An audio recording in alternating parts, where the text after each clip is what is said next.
Kasteel Property Management, protecting your investment.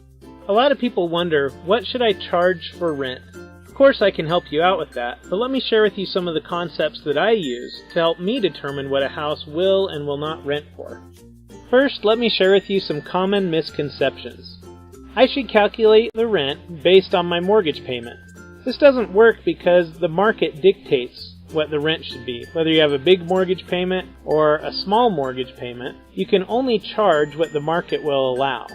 What you should decide is, can you afford the mortgage payment based on what the rent will be? Charging higher rent will get me better tenants.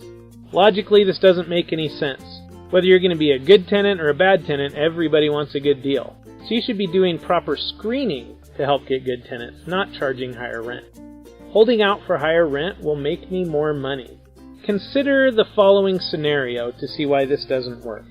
Let's say that you have a home that will rent for $1,000 to $1,100 a month. Now if you take the high end of that spectrum, that will calculate out to, on average, $254 a week.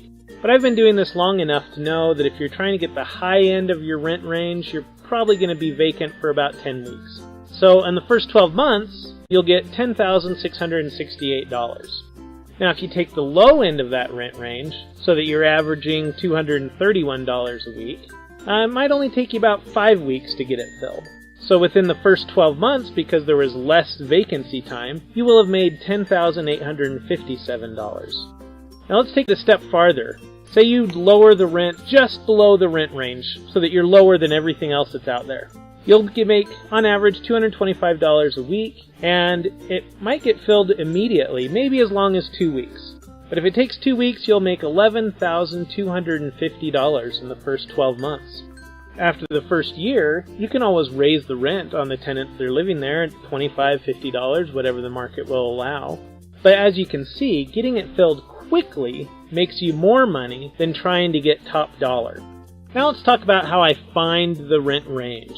Sometimes I'll look at comparables, just different classified ads that are out there, find homes that are similar in the same type of area, either ads that are online or in the newspapers. That kind of gives me a rough idea of what similar homes are going for.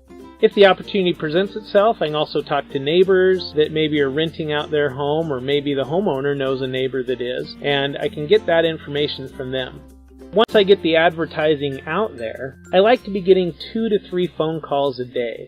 If I'm getting less than that, maybe 1 or 2 every few days, it generally ends up taking a lot longer to get it filled, which starts costing too much money. If I'm not getting 2 to 3 phone calls a day, there's either something wrong with the home, or the rent is too high, or a combination of both, but usually something needs to change to get it filled quickly to make you the most money.